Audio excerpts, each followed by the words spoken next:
सरकार की ओर से एक बड़ी जानकारी है। दरअसल अब हरियाणा में दिव्यांग व्यक्तियों के लिए एक बड़ी खुशखबरी सामने आई है कि सूबे की नायब सैनी सरकार ने दिव्यांग जनों के लिए बड़ी राहत देते हुए हरियाणा रोडवेज की साधारण बसों में भी फ्री यात्रा सुविधा लागू कर दी। इसको लेकर एक अधिसूचना जारी कर दी गई है और दिव्यांग व्यक्ति अब रोडवेज बस में फ्री में सफर कर सकेंगे और हरियाणा में ये निःशुल्क यात्रा की शुरुआत अब है वो सरकार की तरफ से कर दी गई है।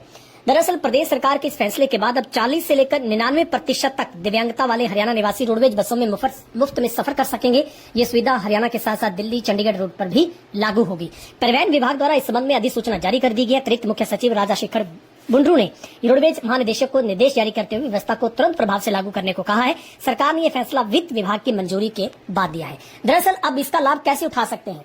इसका लाभ उठाने के लिए आपको UDID जो कार्ड होगा, दिव्यांग पहचान पत्र, राज्य सरकार द्वारा जारी अधिसूचना में स्पष्ट ये कर दिया गया है कि रोडवेज बसों में मुफ्त सफर की सुविधा केवल हरियाणा के स्थायी दिव्यांग व्यक्तियों को ही, निवासियों को ही मिलेगा। इस यात्रियों के पास यूनिक दिव्यांग पहचान पत्र कार्ड होना जरूरी है। यात्रा के दौरान कंडक्टर के मांगने पर यह कार्ड दिखाना अनिवार्य रहेगा। प्रदेश सरकार के इस फैसले से खासतौर पर दिव्यांग स्टूडेंट्स, रोजमर्रा के कार्यों के लिए बसों में आवागमन करने वाले लोगों के लिए बड़ी राहत है। सरकार ने पहले से लागू इस व्यवस्था को भी जारी रखा है, जिसके तहत 100% दिव्यांग व्यक्तियों के साथ यात्रा करने वाले एक सहायक या अटेंडेंट को भी निःशुल्क यात्रा की सुविधा दी जाएगी।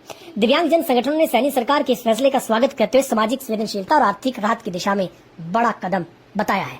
तो ये एक बड़ी जानकारी निकलकर सामने आई है, जहां पर हरियाणा सरकार की ओर से, दरअसल तेज हरियाणा की ओर से सबसे पहले इस खबर को हमने प्रमुखता के साथ दिखाया था और हजारों लोगों ने कमेंट करके पूछा था कि इसके लिए यात्रा कब से शुरू होगी, इसके लिए क्या कुछ जरूरी कागजात होंगे। तो ये अब खबर निकलकर सामने आई है कि सरकार ने इसको लेकर जो अधिसूचना थी वो जारी कर दी है विभाग की तरफ से और इसमें ये कहा गया है कि इसमें आपके पास जो UDID जो कार्ड है वो होना जरूरी चाहिए और अगर परिचालक आपसे इस बस के दौरान अगर आपसे कंडक्टर मांगता है परिचालक, तो आपको वो दिखाना होगा। और जैसे पहले से ही इसमें था कि एक सहायक या फिर एक अटेंडेंट है वो निःशुल्क में साथ में यात्रा कर सकेंगे।